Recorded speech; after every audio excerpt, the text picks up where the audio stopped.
All right, everybody. Appreciate y'all again this morning. We're going to get started with our first speed round. So I would like to introduce Pete Mazzella. Pete is the director over at Northeast Park Tennis Center in Meridian, Mississippi. And he does a lot of things over there in different parts of the game, from stringing to pro shop to drills to school tennis of all kinds, including homeschool tennis. And that's what he wants to share some things about with you guys. Pete Mazzella, everybody. All right.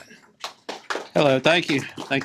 So I just wanted to share with y'all, William and I were talking about this several months ago about the impact homeschool tennis has had on our community in Meridian and my pocketbook, really.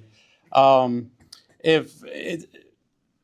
don't know about the rest of you pros, but during the day, I'll have a few ladies, maybe a clinic here, but then from like 10 in the morning till 2 in the afternoon, a lot of times I'm just twiddling my thumbs, trying to catch up on stringing rackets, something like that. Well, homeschool tennis fixed that for me. This started with one player, and was giving her lessons. She was driving almost an hour to come to the lesson. Not a great talent, still not a super tennis player after about 3 years, but she loves it. She's passionate about it. And so about a year into her lessons, I asked her, I said, if there was a homeschool team, would you be interested in playing on it? I said, I know there's a team in Jackson, and you could play, and they could play some private schools, which that's opened up. Public schools will now play homeschools. That used to not be a thing, and that's huge for our team now, because they've got 9 matches scheduled this year, and which is pretty cool. So she said, yeah, I would be interested in that. About the same time, I had some kids that were going to private school that were going to start homeschooling. I was already working with them. Talked to the mom. I said, hey, if we put this together, would you be interested in help organizing, matches and practices? And she's like, sure.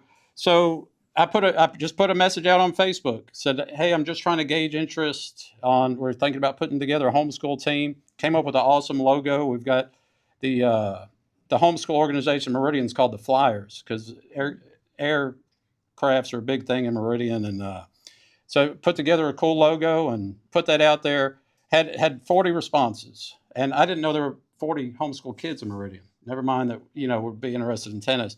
So I quickly got a few other, not really teaching pros, but just good players in the area to help me. Did 2 free 1.5-hour clinics. And I directed the others had to feed, these different drills. And since then, so 3 years later, we've settled down to about 30. We've got 30 on the team, and about half of those are actively doing lessons, clinics. I figured out last night, if the weather's good and everybody shows up, which that's two things you can't control sometimes, it's over $500 extra a week I'm bringing in. Now, where that money's gone, I don't know. Maybe my wife may have an idea, but because when I saw that, I was like, dang, that's $2,000 a month. But the biggest thing it's helped me do is, well, for one thing, we're growing participation, which we all want to do that. But it's helped me fill the gaps in my schedule, and because from 2 to, and another thing is, I don't like working at night. I know that's probably not, most tennis pros work at night. I like to be done by 6 so I can get home with my family. And this helps me fill in those gaps and still make a really good living. Now, if a few, and I actually lucked out, and not everybody's going to have this luck, but the lady that was going to coach, they went back to regular school. But I just happened to have a grandparent come in that had coached junior college tennis, and he was willing to volunteer. Turned it all over to him. So I did those 2 hour-and-a-half clinics free, and now I'm reaping the benefits. And these were all green kids. Other than the girl I was working with, they were all green. First time to play tennis. So that's 40 new tennis players we brought in, and 30 stuck with it. But yeah, so we've got 4 teams in Mississippi: Hattiesburg, Laurel, Jackson, and Meridian. And this year we're actually going to have a tournament at the end to kind of, determine a state champion, which is pretty cool. I'd love to see 2 more schools added in the next year, and maybe a total of 8 in the next couple of years. So we could, and I was just looking at some areas because at Meridian we're about somewhere about the 10th biggest city in the state. But if we can put this together, I know the coast, Gulfport, Biloxi area. I mean, Vicksburg, Jackson, I think could use another team. Brookhaven, I think's tried to kind of start one. North Mississippi. I mean, you can't tell me Tupelo, Oxford couldn't put together a homeschool team and probably be, one of the best out there.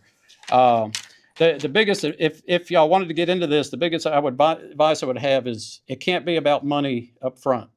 You're going to have to give some up front, turn it over, and then you will reap the benefits from this. But that's really all I got. If I don't know if anybody's got any questions, but if you do, I'd be happy to ask them or answer them. Okay. So did I hear, are homeschool kids now allowed to play for a local high school this coming year? Not yet. Not Bunch yet. of other stuff that's not going to make it through the Senate. Okay, 'cause I have a lot of homeschool kids, and I've got high schools trying to recruit those kids to come play. Right. Now, if the school district will allow it, even now, if the school district will allow it, they can. Okay. But most school districts will not. At all. Well, but if the state passes it, they'll have to. Okay. Yeah, at the Tigo Act. So if the state passes that, whether they want to or not, they're gonna have to accept those athletes. Gotcha. And that will affect this a little bit. Okay. If it passes, I think that vote's gonna be in March. I've got the lady that was gonna coach, her husband's a state senator, and I talk to him regularly, and he doesn't think it's gonna pass like it is with the vouchers for private schools. But he does think that the transfer school to school and maybe the Tim Tebow Act will pass. There's a lot of other states. That do it, right? Right. And even if that happens, still going after these homeschool kids is because their schedule's flexible. Some of them go twice a week to a Meridian Classical, kind of like St. Augustine, except Witherow's kids went there for a while and gave us fits at the academy for a few years. But yeah, I still think it's a good thing to go after. You may not have as many homeschool teams if that passes as it should. The whole thing might fall apart because this was supposed to happen last year. And so there's a good chance none of that happens, and we're in the same situation. Is it gonna be tied in with, the bill for, the school choice? Yes. Yeah. Yeah, it will be, that's why I'm saying the whole thing may not happen. Yeah. Because it will change. The Senate will come out with a version, and then they'll argue back and forth and maybe pass nothing.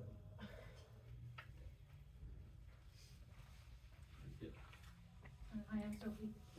So how do you organize your teams? You have age levels?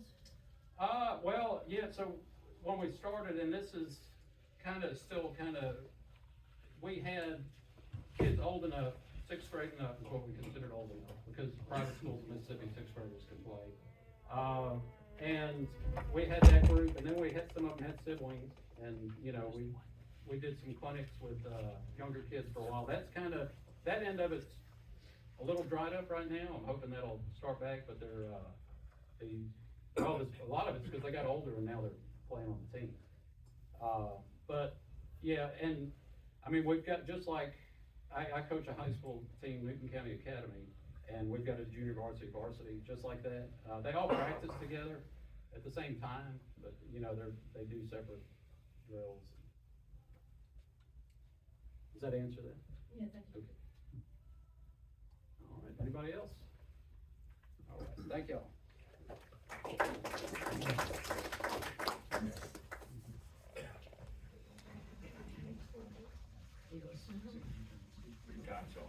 One thing we're talking about this is kind of a speed round, really be interactive, kind of throw out some ideas, get some ideas from everybody in the crowd too. So one of the things I want to talk about, the very first conference I went when I was young like these guys. I walked in, didn't really know what was going on, and it was communicating with women. I was like, oh gosh, this is great, you know.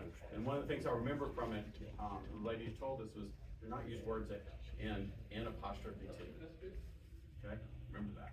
I remember from my first day 30 years ago, trying to do a lesson with the ladies without using that, can't, won't, those kind of things. I'm not saying I'm an expert on talking to women, I get that. But the experience, but one thing, you know, they also build relationships. The guys, you can go out there, feed balls like crazy, just give them a good workout. The women, you gotta know, Brittany here, I teach her mom. I know everything about her son. I can tell you every trip they've gone, and the trips they're about to go on that she may not even know about, because she's so excited about it. But we have that relationship, and it's exciting to hear that every week. Where is Cooper gonna go next? He's not going to the Super Bowl this year, though, right? I think you got to go to Disney World instead, so that was good. So you kind of know the other things, you know, nurturing. You know, I've had lessons where the lady said, "Can we just sit down and talk?" She just wanted to be heard. That 30 minutes, she just wanted somebody to listen. Okay? I wanted to get out there and feed a million balls, energy, active like these guys. Sometimes you have to change what you're doing out there. I gave an example the other day, yesterday actually. I was doing a drill. I had the great drill. Said, hey, I'm gonna feed this ball, let the first ball go by. Lady crossed and put it away. I said, okay, now listen, I want you to go ahead and let the first ball go by, then you're gonna get the second one. She crossed and did it again. So I'm like, okay, now, here, stand here. I'm gonna hit that ball there, don't move. I'm gonna feed this one. She crossed again. And now everybody's laughing, she goes, what? And the lady behind her said, he doesn't want you to hit the first ball. She looked around, looked at me and said, that's all you have to say. I said, okay, got it. She's a friend, I had to write that, but I know that's how we call. What are some of the things that have worked for you, working with women, or a word like nurture, building relationships that's worked for you guys, or anybody, to share with the group? Somebody give some of their, what's helped them be successful over the years, working with women.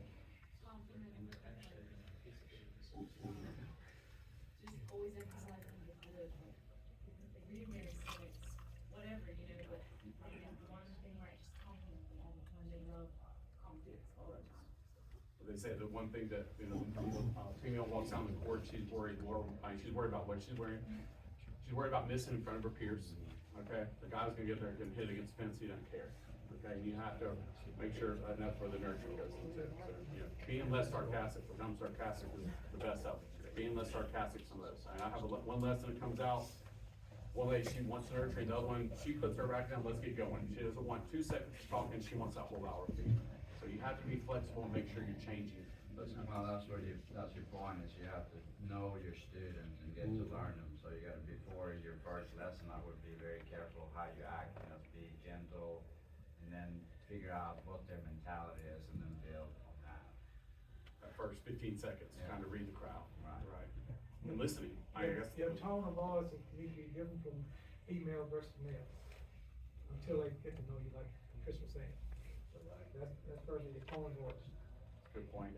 If you ask questions, ask open-ended, no, yes, no, and make an observation. You get less than open invitation for a conversation, just to make an observation. One of the things I try to do is just trying to get them to give themselves grace. You don't have to go out here and be a tennis pro today. Just come out here and we're gonna hit, and we're gonna listen, we're gonna give feedback, and just be cognizant of that, because it's okay if you don't kill the ball, or you can't get 4 points in a row, or whatever. Give yourself grace and just move forward. But it just worked a lot. I think for the men here, we've learned over the years, you have to be patient. You know, first 10 minutes, maybe feed them good and warm up, they're not listening to you. Okay, they're talking with each other. You have to be patient and wait until it's time for when they're ready to go. And some days they just may want to play games. They may just want to play. You observe. So you have to be flexible. And listen. That sounds good. Anybody else? Oh, no, that's more. Right. Hour to hour, it can change completely. I think Amelia had a good example. What was your example? Yeah, I had a group of 55-year-old, 3 other ladies that looked me up and they're like, oh yeah, we want to, our drill needs to be fast moving. And I was like, good, I've got that. So I jumped in there, and about 10 minutes in, they're like, this is too much. Like, we can't. And I was like, rookie, like back on court, rookie mistake. I'm like, okay, so what pace would y'all like to move? And then some of them looked at me and like, look, at our age, I'm like, I'm as old as you are, but I'm gonna listen to you right now. So I had to change up the drill, but it was just like, okay, we want fast pace. I'm like, I've got this. And then it's like, nah, this is not what we want. And I was like, oh, so listen. And don't always, like, they might change their mind within 15 minutes of starting the drill too, so. Any other ideas? Yes. Michael, I think maybe it's different with the women that you teach during the day versus the women that you teach in the evenings and weekends. So you really wanna, the women usually that are coming in the evenings and weekends, they have less time, they're working, they wanna come get some exercise, and they gotta go home and do whatever it is that you do. So I consider that as well, because it's probably, in the morning, yeah, you're gonna be able to take the 10 minutes to, catch up, and how was breakfast. In the evenings, they're gonna be like, I got an hour to make sure I don't get fat, so let's get going. That's the last time I was telling you about, let's get going. Realtor's super busy, she comes out there, she just wants exercise and nothing. She doesn't really want much instruction, she just wants a good workout. I know we're gonna, one of the things that I enjoy doing is working with new pros, so coming in as my position now, any of you guys young pros, or any of the ones that have been around, you just need ideas, feel free to call me. I love to share my experiences, good and bad, with you guys. And then also too, I love coming to these because if you're done learning, you're done. All right, you've got to keep learning, you got to keep progressing as you go on through the years. Any other success stories? Oh, we have some great people in here. What do you guys see as women teaching women? I think you have to have a good relationship with them, but then I think you also have to know where that relationship ends as well. I have great relationships with my students, but I'm not going out to dinner with them.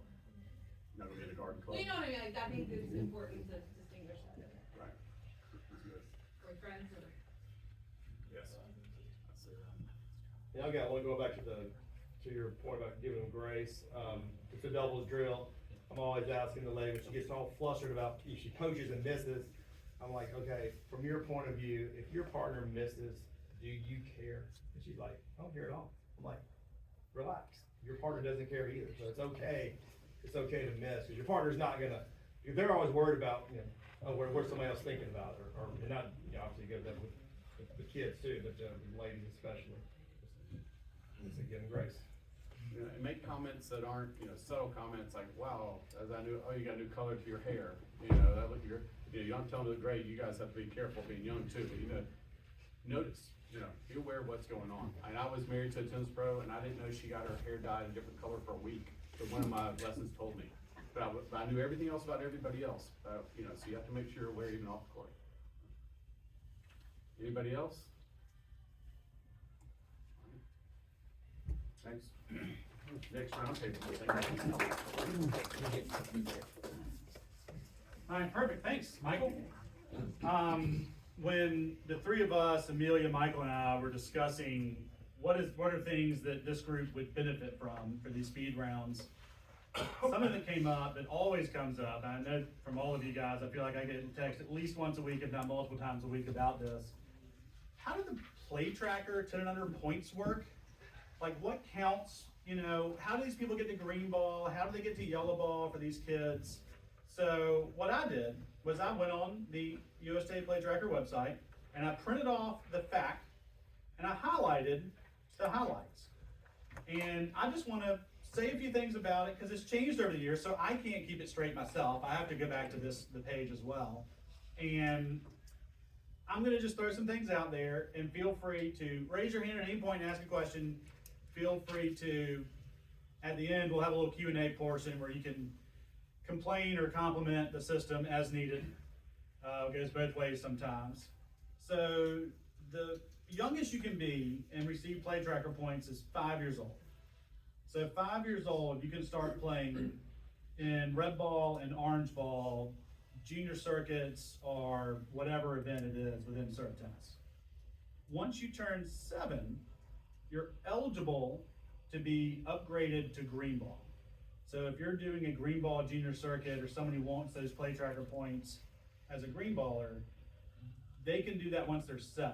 Every now and then there's a pretty athletic 6-year-old who's begging to play those green ball events, and the system's just not gonna let them until they're 7.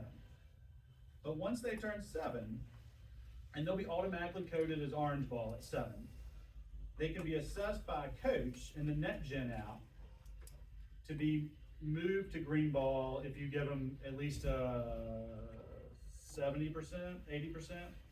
80, this doesn't actually say the percentage. 80% in the app.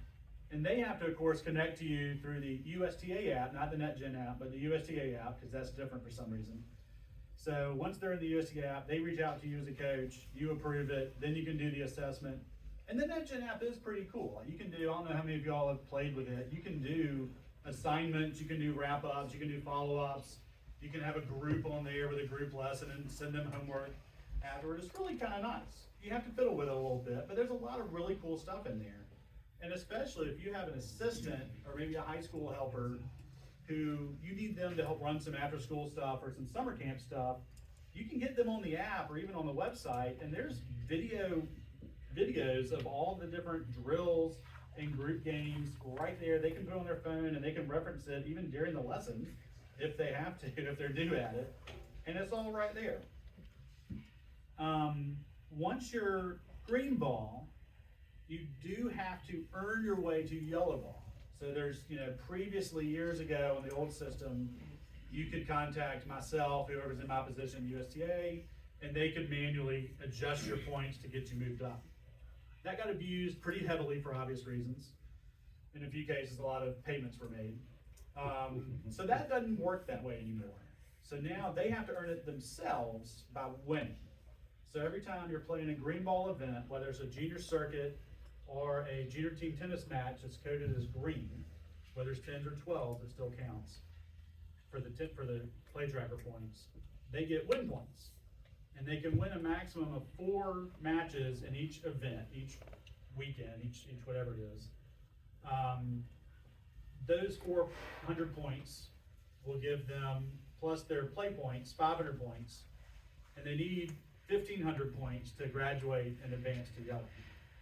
So they need to win at least 10 matches. It's 1,000 win points gets you to yellow, and you have to have at least 15 total. So you could have 1,000 win points and 500 play points for playing the event. And it gets kind of confusing for you to track because you can't see it. The only way they can see their progress is when they log in on their account and click on the family and navigate to their child and then look at their progress. And you can reach out to me at any time and I can look them up on the admin side and see how many points they have, how many they need to go, where they came from, because a lot of times, Noelle's texting me about whatever player she's working with or her own son. and but he won all these matches. I'm like, well, technically that event didn't get entered. Like whoever it was wasn't entering the scores for that event. So those don't go in there, they don't count. So it has to be, whether you're playing junior team tennis season and all those wins count, doubles only counts 50 points, not 100. So that's only halvesies. But at least it's 50%. At least you get half your points for playing. But did you say something about the USTA app? Or is it still all net generation? Both. So for the coach point of view, for our point of view, it's the net generation app on your phone. For the parents, they log into the USTA app, the blue logo. And the blue logo app is what lets them go to a coaching section under their own profile and search for a coach. And they can search you by name. You do have to be certified, whether it's RSPA or PTR. USTA coaching is going to be looped into that in a second. They just haven't fixed it on the back end yet. But as long as you're currently certified, you'll be able to do the assessment. Yes, Amelia? Certified plus safe play current. Plus, your safe play has to be current too. That's true. Because if you have paid your dues, but your safe play lapses, it'll lock you out from being able to do it. That's a good point. Just some way you can find your kids like points, but it's so confusing. So maybe sometimes you happen to get to that link, but if you really want to find it, it's very hard. So that website is. The only way you can see your own points is by going to USTA.com, logging into your profile, and then going to the specific child you want to see. And there's no other way to do it. You can't. It's not publicly available. which is kind of frustrating too. If I'm trying to, maybe I want to play doubles for JTT or otherwise, I'm like, hey, I wonder who's kind of close, like who's a similar level to me if I don't know people. You can only look up by name.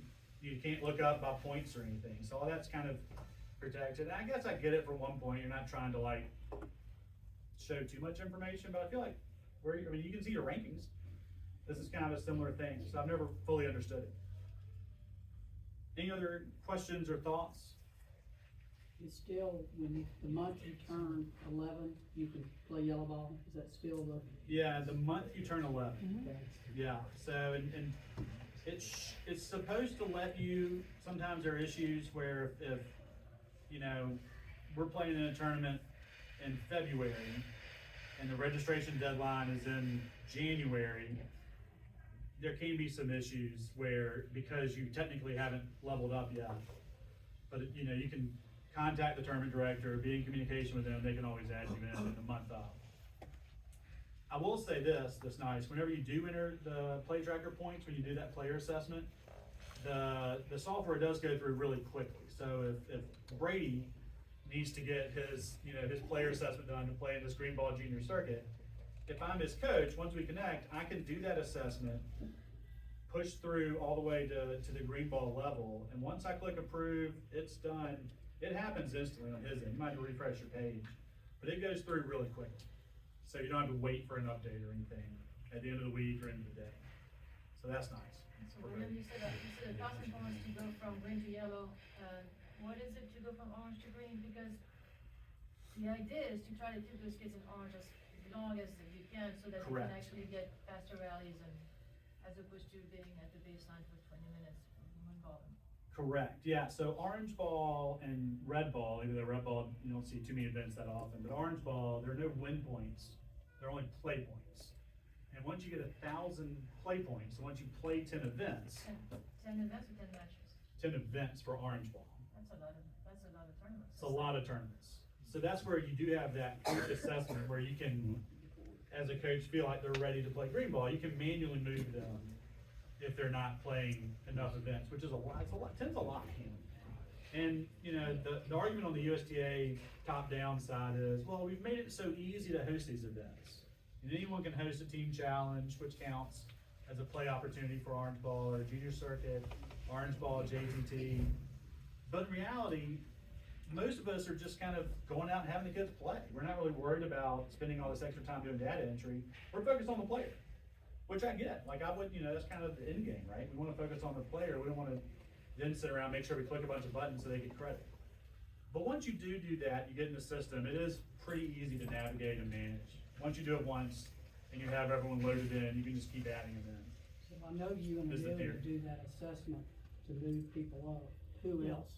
Anyone that's certified does. I can show you. I've done it several times. Yeah. Yeah.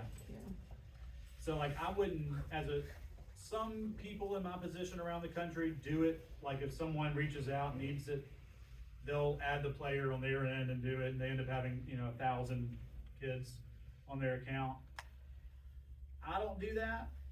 Just as a rule, like I don't want to spend all of my time just doing these player assessments for people I've never seen before. I just don't love that idea. But I will happily help you learn how to do it yourselves so that you can do it. Teach a man to fish.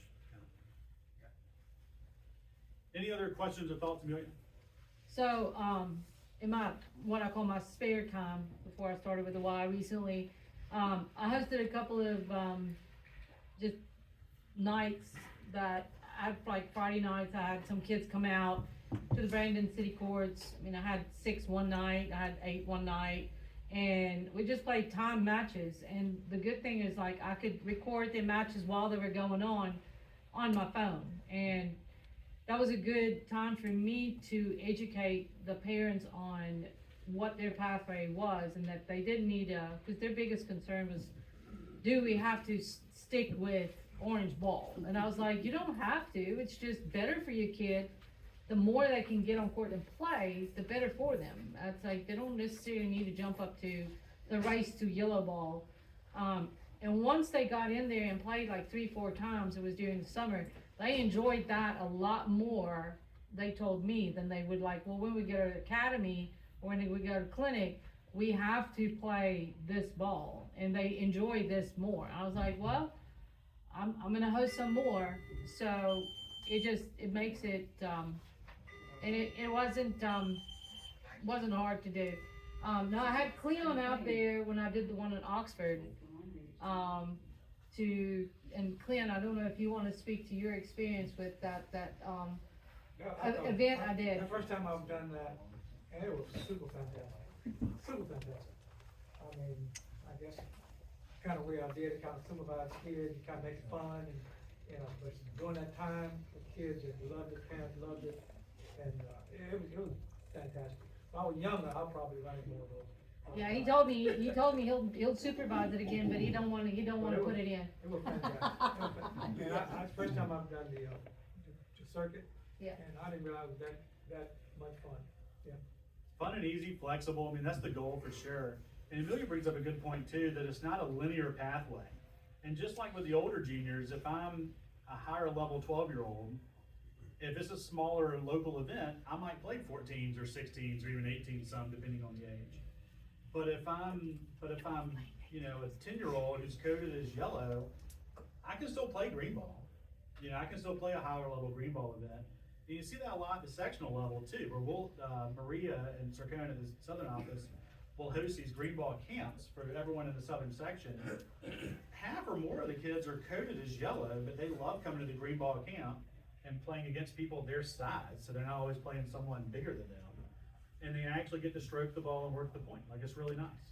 So it's definitely not a linear pathway, that's a really good point. You can definitely go back and forth, which is good, a lot of players need it. Any other thoughts, questions, additions? Well, if anybody wants to call me and ask me how I've been doing that, I mean, you know, just, my number hadn't changed. Yeah. Yet. And there are a handful of people, I'm trying to think, I know Pete's done a handful of different types of events. Dave and Tommy ran a year ago a handful of junior circuits that were really well attended.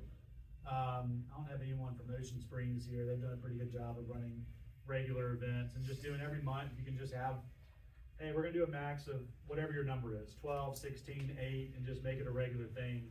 Super easy to do, especially in the junior circuit world. No head tax, no sanction fee. One thing we've done is, we've tagged it on to like a WTN or, you know, tournament. We've done junior circuit. Cause sometimes it's not worthwhile doing a tournament with 6, you know, green ball kids. But if it's, you know, if it's tagged on to a bigger tournament, you know, it's worthwhile. And Krister, I feel like you guys might have done this, Zoe, someone in Hattiesburg's done this, where you'll have, and other people have done it too, Michael does this in Snowden, where you can have your junior circuit with the 10 and unders, but then you can also have older players too. They're not gonna get ranking points, but you can have like an 18s, doubles, co-ed for some high school play. That's just easy to do, and you can move them however you want because there's no ranking points. You can organize that however you need to. So there's a lot of flexibility there too. Kind of got into my tournament director pitch portion of this. Anything else? Any other questions? Bo, yes. How we're doing with coaching at the state level? Are we getting any new pros coming in, or how are the numbers looking like? It's tough to, I was talking to Russell about this the other week because USTA coaching has been kind of reluctant to send us too much information as far as contact is concerned, to reach out to people, but we do get names, and a lot of the names are also on the RSPA list, and a lot of those names are also on the PTR list. And then some people are lapsed coming back in, but we do have a handful of new pros. I mean, you've got Walker right here. Brady's not too old yet. So you've got younger people coming in. Wallace is right here, even in this room. Jacob Wiggins isn't too old yet. Adam Holly. I'm kind Brad of afraid Mounts. that you're gonna say my name. Sophie is also here. She's, I don't know if we can call you a new pro at this point. If you've built and designed your own club, I think you're in a different category. On our sectional call last week, and I think they said nationwide down 15% maybe, but a lot of it, you know, the, people haven't paid their dues yet, but it's going down. So encouraging, you know, our job is to encourage younger pros to become certified and go through the process. So we get set in our ways and we're happy with what we're doing, but we need to make sure we get the young ones like Yeah, somebody did for us. reiterated, just like we gotta add back the personal touch, the personal connection, because that's where the most value is for us in the association, is like, who can you reach out to? Who can you ask a question? Who's willing to take your call? So that's, we wanna be known for, like, you can call me, you know, you can text me. What's your question? How can I help you? So, I mean, I think that's where, but we're down, but at the end of the year, it was because they didn't know if a lot of people were gonna renew. There's a lot of coaches that only work with adult players, so they don't see any value in doing the safe play. So if they're a tournament director, they do it, but they're like, what, doesn't really make sense for us. But there's a lot of them that don't do tournaments anymore that have now fallen off, and they're like, we're not gonna up because we don't wanna go through all the process. But there's not that many. I think our membership is gonna kick up again. Are we making an effort to get new pros in? Yes, That's we my will job, be. yeah, my job, What like, are the things we're Yeah. doing? we're calling, like, I have the list I got from National with all the people that not paid dues for the last 5 years, giving them personal calls. You know, some of the numbers are wrong, but just, I'm gonna have to reach out to a lot of you guys to find out who is this pro? Are they still in the state? So really going through the database. I did that was one of the things I did in the Panhandle, and we went up 30% just from calling people, just to show you cared, and this is the benefits, and letting them know instead of them just reading it off an email, so they get in the habit. And maybe even talking to directors, let them know how important it is for all their pros So to the be. price point for new people coming in, taking the test, paying the membership, what is it now for new people coming in? Not old people, but new. It's not like it used to be, and there's different. How much? About $450. Yeah, I think it Gone tops down, out man. at about. Gone down. It's gone down a little bit. I think the testing part, they reduced that a little bit. Membership, they increased the membership to $330, but I think to get fully certified, is around four something. So you're looking at about a $700 sticker price. That's where the managers and the directors at the club need to really step up and realize the value of what they're getting with that pro that walked through that process. Well, CTAs would be a good place to look for that. CTAs, we're starting to, the CTAs are hard because they're locked into, they're getting USTA coaching. Ours would do that. So there are some that, you know, see the benefit in that. They pay my dues. I mean, I'm like, Your we've got, CTA does? Yeah. Pay their certification for their. Yeah. Yeah, I mean, we've got a number of NJTL, I know the NJTL prison is not that strong today, but normally we have like, Bert, you're the only one here today, but usually we have like 5-6 of our NJTLs who are a CTA, organization that they pay the dues for So their. it's still set like 700 if we wanted, what? Yes, yeah. That change, and it's a lot. I can't disclose That's a how lot. much USTA is gonna be, but I know. Well, tell us. No, I can't. I mean, tell us, I mean. It's gonna be a little bit more. I tell you though, the key, and I think Amelia hit on it and Michael hit on it, like, I'm a prime example, when I was getting into coaching, which was 100% because of Debbie Swindle with a kicker of Dave Randall, for helping me out on the front end, but she was certified with the USPTA, and it wasn't, do you need to get certified? It's like, hey, if you wanna do this, you're gonna get certified. Like, that was just, I didn't know any other thing. So, for us in this room, we're kind of preaching to the choir, but when you go back out into your facilities and your clubs and your areas, hey, do you want to actually go through and get some education? Because it does help. I mean, you do learn a lot going through that certification process. Because at the end of the day, when you go to it, they want you to learn. They want you to be a better coach. They're not gone are the days where we're trying to certify everyone's dog just to get numbers. Like, if you do fail, you do have to, you know, actually know how to do stuff. You have to know how to feed, know how to play, and have some basic standards, which is nice. Well, my question for this is like being a partial pure independent contractor, how am I gonna get these young people to see a value in it, you know what I'm saying? And Yeah. I just, The money I'm should looking never for be an USP or And the money RSPA is. to Yeah. maybe Shouldn't come start up with being an some. issue ever. So that's two. You know, the money, you know, you gotta get them in a free or like some Yeah. kind of symbolic That's too much for a young. What about for you It's guys too that are in much your for a young 20s guy coming here. in the room when y'all were getting certified that first time more recently? I mean, back when I did it, I ate that money, cause Robert Russell told me if you wanna work here, you're gonna get certified, so. Yeah, but it's also a lot cheaper. I put it on my credit card and just prayed that I got that money back that next month, you know, that's just what I did. Any thoughts for you younger guys? So when Sylvia did it, she got a sponsorship, and that was with PTR. It broke my heart, but I accepted it. It was like a cream. RSPA won't do it. RSPA, they do have, I think they do still have some of those scholarships available. But I think it's for minorities, as far as I understood. But I think to Pete's point, if there's a CTA in your area, and I mean, they're the ones that are they need the coaches. Because that's, you know, we gotta grow tennis together. So in that ecosystem, if they're willing, because they do get funds for participation. So if they're willing to reach out and, you know, help raise new coaches and pay for them to be a part of that, I think that might be What's something. another avenue besides CTA? I'm kind of with you though. I mean, Yeah. as far as trying to, I wouldn't charge anything, just guess, I mean, it's not like we have a bunch of pros here. I mean, we need Yeah. tennis pros, how are you gonna get them in? You could tell somebody $700. they're not gonna It's a do it. killer. They're Well, starting. the young guys Young here, guys. their club paid for it, so, you know, it's also But if too, they're not there. I right, mean, we need to, There's a lot of The main independence. question is, where are you gonna get your candidates? That's why I'm saying, it's like, there's no, there's no. Where are you gonna interest in it. get your, Then you charge them. new They got a lot of upcoming candidates. pros? Maybe in Jackson there's more. I got a lot of Yeah, we have a lot. Y'all can get a lot of them. We don't need them anymore. I get my assistant It's pros just, can I are get 'em usually paid? from a college, you know, Yeah. and they're transients. Maybe Yeah. a year, 2 years, and now I gotta find another one. So we Over and over and over again. And we then we're do gonna now, join the like- USPTR or FTA or RSPA, sorry. So one of the talking points that I know when I was part of it, yeah. When I was part of the USTA ecosystem, one of the talking points always was with PTR, we had annual meetings with PTR and RSPA, formerly known as USPTA, that we were like, okay, we've got a lot of these high-end D1 players, but they're not US citizens. Very few of them.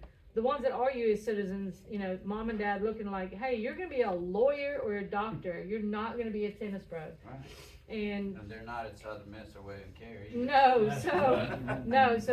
So there is now one of our former colleagues, Kevin Theos, has started he started a law firm. He went back to his roots of being a lawyer.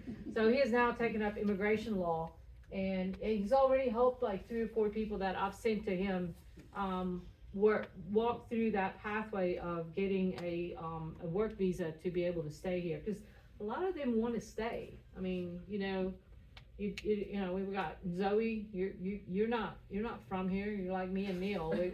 We got here, you know, but so us, you know, Sophie, you too. You know, you started out not in America.